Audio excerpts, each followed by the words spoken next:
টাঙ্গাইলের সখীপুরে মানসিক ভারসাম্যহীন এক গৃহবধূকে ধর্ষণের অভিযোগ উঠেছে পল্লী চিকিৎসক মজনুর বিরুদ্ধে।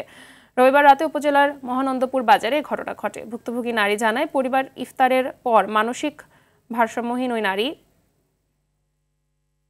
ওষুধের জন্য মহানন্দপুর বাজারে পল্লী চিকিৎসক মজনুর ফার্মেসিতে যান। এ সময় তারাবির নামাজের কথা বলে তাকে দোকানে বসিয়ে রাখা হয়। পরে বাজারে লোকজন কমে গেলে দোকানের শাটার বন্ধ করে জোরপূর্বক তাকে ধর্ষণ করে অভিযুক্ত পল্লী চিকিৎসক। এই ঘটনায় মজনুকে আসামি করে ভুক্তভোগী নারী সখীপুর থানায় একটি মামলা দায়ের করেছেন। এ বিষয়ে সখীপুর থানার ওসি জানান, ধর্ষণের ঘটনায় মামলায় তদন্ত সাপেক্ষে অভিযুক্তকে গ্রেপ্তারের চেষ্টা করা হচ্ছে।